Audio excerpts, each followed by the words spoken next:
نمل کے اپنے والد کے ساتھ چند ماہ ہوئے بختی کے برابر والے گھر میں شفٹ ہوئی تھی۔ نمل کے والد حافظ قرآن تھے، یا آتے ہی وہ حافظ صاحب کے نام سے مشہور ہو گئے تھے، اور نمل اپنے اخلاق کی بدولت سراہی جانے لگی۔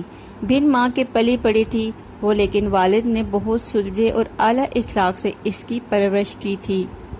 جبکہ بختی کس کی اولاد تھی کوئی نہیں جانتا تھا۔ وہ 3 سال کی تھی جب گوپال کی بہن ساوتری نے اسے گود لیا تھا، اور چند ماہ بعد اس لاوارث بچے کو اپنے بھائی گوپال کے حوالے کر کے اس دنیا سے چل بسی تھی۔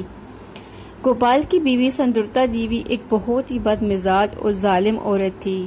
اس نے بختی کو اپنے زیر پرستی لینے سے صاف انکار کر دیا۔ گوپال اپنی مری ہوئی بہن سے کیا ہوا وعدہ نہ توڑ سکا، اور دیوی کے لاکھ دھمکانے اور مخالفت کے باوجود اس نے بختی کو پالنے کا عہد کر لیا۔ دیوی کو وہ ایک آنکھ نہ بہاتی تھی، حالانکہ شادی کے 10 سالوں میں اس کی ایک ہی بیٹی پیدا ہوئی تھی، بندیا، جو بختی سے 3 سال بڑی تھی۔ بختی دیوی کو ایک آنکھ نہ بہاتی تھی۔ اس 3 سالہ معصوم سی بچی پر وہ ظلم کی انتہا کر دیتی۔ گوپال کی غیر موجودگی میں اسے بھوکا پیاسا رکھتی۔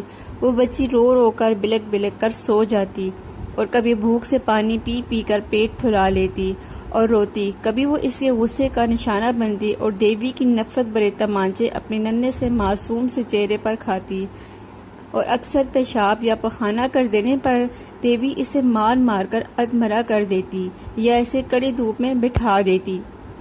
گوپال اسے سمجھا کر تھک گیا تھا، لیکن وہ ٹس سے مس نہ ہوتی۔ گوپال دیوی کے ظلم سے تنگ آ کر اسے کام پر ساتھ لے جانے لگا تھا۔ بختی کے گھر میں آنے کے کچھ عرصے بعد دیوی کو امید لگ گئی تھی۔ دیوی کے لیے یہ بہت بڑی خوشخبری تھی۔ دیوی کے زمین پر پاؤں ہی نہیں ٹکتے تھے، کیونکہ 10 سال بعد امید لگی تھی، اور وہ روز بیٹا پیدا ہونے کے خواب دیکھ کر سوتی۔ آخر 9 ماہ بعد وہ دن آ بھی گیا، اور اس کے خوابوں کا گڑھا چکنا چور ہو گیا۔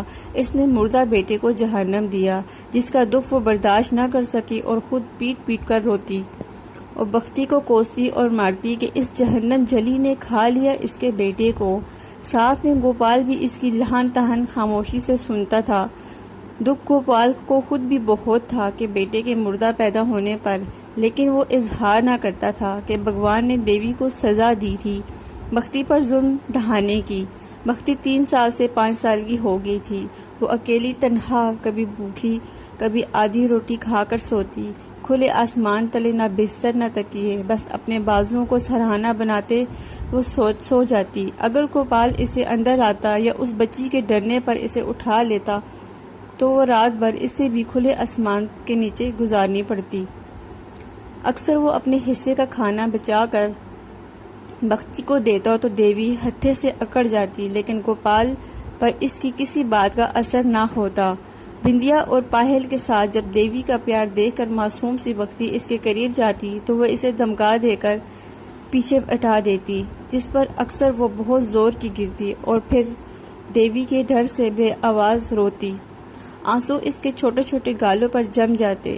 5 سال کی عمر میں ہی اس نے بھوک سے پیٹ پر پتھر باندھنا سیکھ لیا تھا، اور اپنے آنسو چپ چاپ پینا بھی اس چھوٹی سی عمر میں ہی وہ درد سے اتنی آشنا ہو چکی تھی کہ موسم کی سردی گرمی بھی سہ لیتی تھی، یا پھر قدرت نے اس پر اتنا رحم کیا تھا کہ گرمیوں میں اس کے لیے آسمان ٹھنڈا اور سردیوں میں زمین گرم ہو جاتی تھی۔ گوپال کو اس سے بے پناہ محبت ہو گئی تھی۔ وہ جب بھی گھر آتا سب سے پہلے بختی کا حصہ اسے دیتا۔ گوپال کا بڑھتا ہوا پیار دیکھ کر دیوی نے اب گوپال کو دھمکانا شروع کر دیا کہ اگر وہ بختی سے دور نہ ہوا تو وہ گھر چھوڑ کے چلی جائے گی۔ گوپال مجبور اور لاچار تھا۔ اب وہ بہت چھپ چھپ کر بختی سے پیار کرتا تھا، کیونکہ وہ 2 بیٹیوں کا باپ بن چکا تھا۔ دیوی ہمیشہ اسے یہی دھمکی دیتی کہ وہ اس کی 2 بیٹیاں لے کر روح پوش ہو جائے گی۔ وقت گزرتا رہا، اور وقت کے ساتھ ساتھ نہ صرف دیوی کے بلکہ اس کے 2 بیٹیوں کے ظلم بھی بڑھتے گئے۔ ان سب مظالم کی بٹی میں بنتے بنتے بختی کندن اور سونے جیسی مورت کے ساتھ جوان ہوئی۔ پل بھر کے لیے دیکھنے والے کی آنکھ اس پر ٹھہر سی جاتی تھی۔ ایک عجیب سا سحر تھا اس کی آنکھوں میں جو دیکھنے والے کو گہری سوچ میں ڈال دیتا تھا۔ دیوی اسے مختلف ناموں سے بلاتی تھی، منحوس، بدبخت، جہنم جلی، ڈھائن، جبکہ بدبخت اس کا نام پک چکا تھا سب کی زبان پر، لیکن گوپال ہمیشہ اسے بختی کہہ کر ہی بلاتا تھا۔ نمل کے ساتھ بھی اس کی دوستی کام کاج کرواتے ہوئی تھی۔ وہ اس کے گھر کے لیے آتی تھی، وہ بھی صرف دنیا کو دکھانے کے لیے اور دیوی عورت کا پیٹ بھرنے کے لیے، جبکہ حقیقت اس کے برعکس تھی۔ بختی روز آتی، نمل اس کے ساتھ بہت پیار اور محبت سے پیش آتی تھی۔ نمل اس کے زخموں پر مرہم لگاتی، اسے کھانا کھلاتی اور اپنے کپڑے دیتی، اسے پڑھاتی بھی تھی، اور حافظ صاحب بھی بختی سے بہت پیار کرتے تھے۔ بختی اور نمل کی بیچ پیار آہستہ آہستہ شدت اختیار کرتا گیا اور دونوں ایک دوسرے کی جانی دوست بن گئی۔